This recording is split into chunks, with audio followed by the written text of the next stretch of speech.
Suspension en cascade des liaisons aériennes avec l'Afrique du Sud. L'inquiétude est mondiale face à l'apparition d'un nouveau variant du Covid-19. L'Agence européenne de la santé juge très élevé le risque de propagation d'Omicron. Un cas a déjà été identifié en Europe. Après le dossier sur la pêche, le sort des migrants alimente les tensions entre Paris et Londres. Boris Johnson demande à la France de reprendre les migrants. Colère d'Emmanuel Macron. La ministre de l'Intérieur britannique est persona non grata ce dimanche. Une invasion de l'Ukraine par la Russie est-elle imminente? Le président ukrainien s'inquiète de dizaines de milliers de soldats russes massés à la frontière. Il dit même redouter un coup d'État. L'OTAN a mis en garde Moscou qui dément. Bonjour à tous et bienvenue si vous nous rejoignez sur France 24. Après les États-Unis ou la France, le Brésil a lui aussi annoncé ces dernières heures suspendre ses liaisons aériennes avec plusieurs États d'Afrique australe.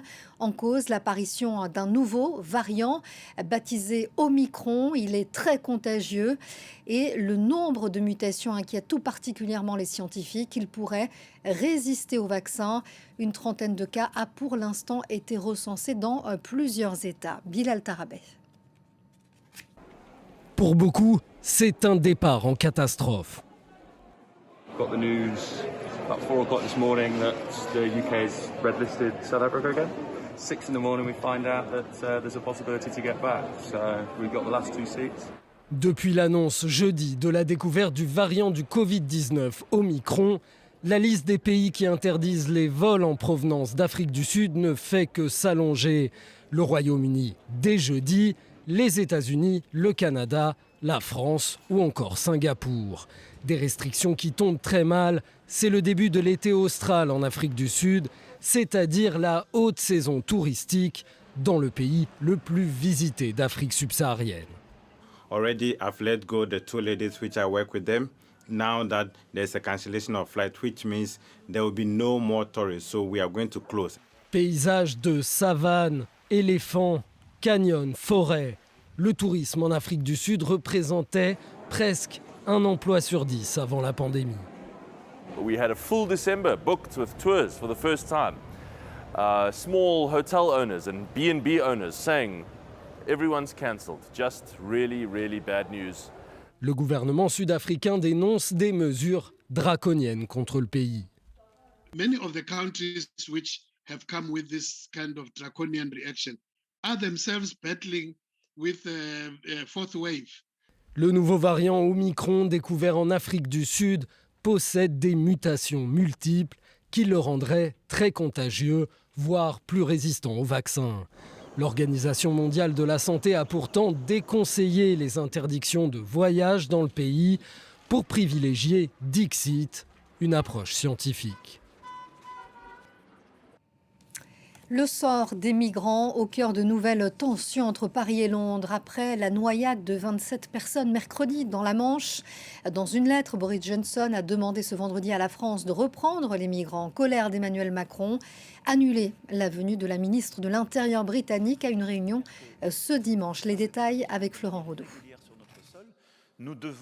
C'est une lettre qui est à la fois indigente sur le fond et qui est totalement déplacée sur la forme.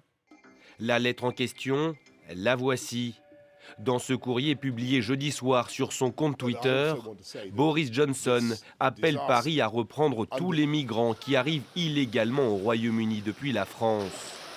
Un accord de retour qui permettrait de décourager les passeurs, selon le Premier ministre britannique. Posté au lendemain du naufrage meurtrier de 27 personnes au large de Calais, ces déclarations ont provoqué l'ire du président français. Depuis Rome, où il a signé un traité pour renforcer les relations bilatérales avec le voisin italien, Emmanuel Macron critique sévèrement la méthode et demande à Londres un peu de sérieux. Je suis surpris des méthodes quand elles ne sont pas sérieuses. On ne communique pas d'un dirigeant à l'autre sur ces questions-là par tweet et par lettres qu'on rend publiques. Nous ne sommes pas des lanceurs d'alerte. Allons. Avec ce passage, Déçu par l'attitude du gouvernement britannique, le ministre de l'Intérieur Gérald Darmanin a annulé la venue de son homologue Priti Patel dimanche à Calais, où était prévue une réunion avec plusieurs responsables européens. Signe que ces tensions franco-britanniques ont franchi cette semaine un nouveau cap. Et c'est l'autre pomme de discorde entre Paris et Londres, l'octroi de licences de pêche post-Brexit.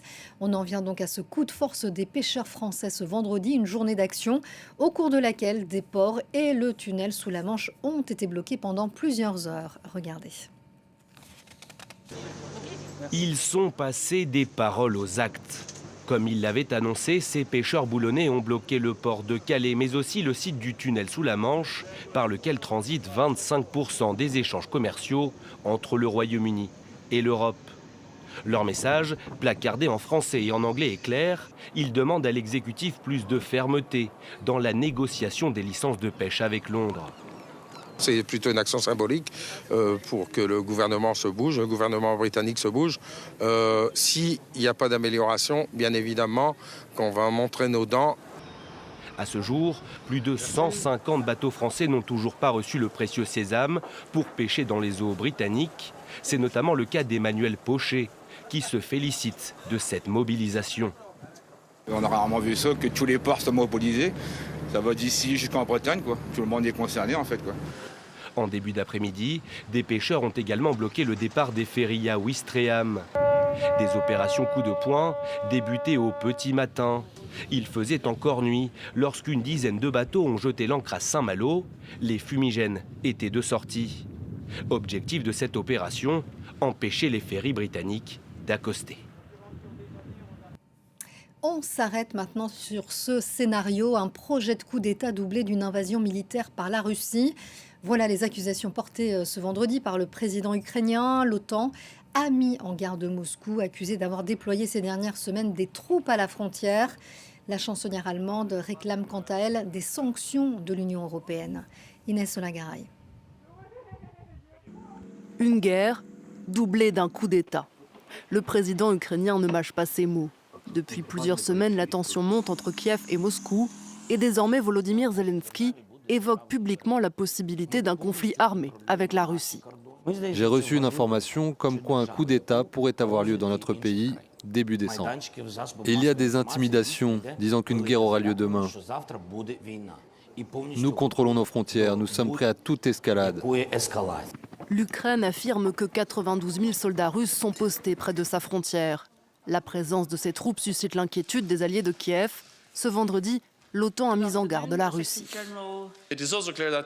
Il est clair que si la Russie utilise la force contre l'Ukraine, cela aura des coûts qui auront des conséquences.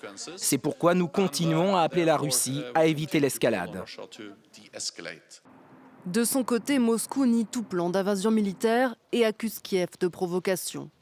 Depuis l'annexion de la Crimée par l'armée russe en 2014, la crainte d'un nouveau conflit se dessine à chaque fois que l'un des deux pays fait des manœuvres militaires à proximité de la frontière. Et on s'arrête à présent sur ces ennuis judiciaires de Nicolas Hulot. Le parquet de Paris annonce l'ouverture d'une enquête préliminaire. Après des témoignages accablants, plusieurs femmes disent avoir été agressées sexuellement par l'ancien ministre de la Transition écologique, ex-présentateur vedette de TF1. Nicolas Hulot, lui, nie en bloc. Julien Gall, James Vazina. Il est l'une des figures de la cause environnementale en France. 6 femmes, dont une mineure au moment des faits, accusent Nicolas Hulot de viol et agression sexuelle. Parmi ses accusatrices, une salariée d'une grande chaîne de télévision, une actrice ou une ex-collègue de travail. Toutes accusent Nicolas Hulot d'avoir profité de sa position pour abuser d'elle à l'époque. Face à ces allégations, l'ancien présentateur d'Ushuaïa a annoncé se retirer définitivement de la vie publique après avoir confié son écœurement. Son avocat met en avant la prescription des faits. On donne l'illusion de la justice. Aujourd'hui, bien sous la pression d'un phénomène social, au demeurant tout à fait légitime, de la parole des femmes, on dit bien que ça soit prescrit et qu'on sait qu'il n'y aura pas de procès, on ouvre quand même une enquête. Au début du mandat d'Emmanuel Macron, Nicolas Hulot a été ministre de l'écologie. En désaccord avec plusieurs mesures prises en matière d'environnement, il avait démissionné au bout d'un an. À l'époque, il avait reçu le soutien de ses collègues ministres lorsqu'une plainte pour viol avait été déposée par Pascale Mitterrand, la petite-fille de l'ancien président de la République. L'affaire avait été classée sans suite pour prescription.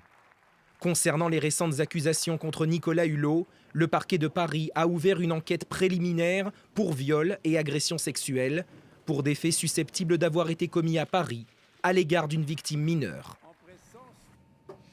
Et on en vient à la ruée vers les promos, impossible d'y échapper sur Internet notamment. Le Black Friday, partout, la promesse de prix sacrifiés pendant plusieurs jours après Thanksgiving, car c'est une tradition qui nous vient des États-Unis. Alors les Américains vont-ils céder à la fièvre dépensière cette année? La réponse avec Fanny Allard, Mathieu Mabin pour France 24. Comme chaque année après Thanksgiving, l'Amérique urbaine est saisie de la traditionnelle frénésie d'achat dite du Black Friday. Ce vendredi, tant attendu, a pourtant cette année suscité un engouement plus faible chez les acheteurs américains. Definitely being more careful about how much we spend because of inflation. Yes. Things are more expensive and we're looking for sales. A lot of people are really tightening their belts this year because of inflation, yeah. It's just hard, you know, with like a lot of people in like real estate and stuff like that are having a hard time, people in retail. La crise du Covid, une inflation à 6,2% que l'administration américaine ne parvient pas à endiguer, ne semble pourtant pas affecter la croissance du e-commerce et de l'achat en ligne. I think the trend is going online. I would say most people like to go online shopping just because it's more easy and comfortable. Pour John Jacobs, jeune entrepreneur dans le domaine du commerce en ligne, son secteur offre même des perspectives prometteuse. C'est tout simplement la période de vente la plus importante de l'année. Ce que nous avons constaté entre 2019 et 2020, c'est une croissance exceptionnelle. Nous sommes passés d'un peu moins de 13% de commerce électronique à une tendance qui va avoisiner les 20 ou 22% cette année.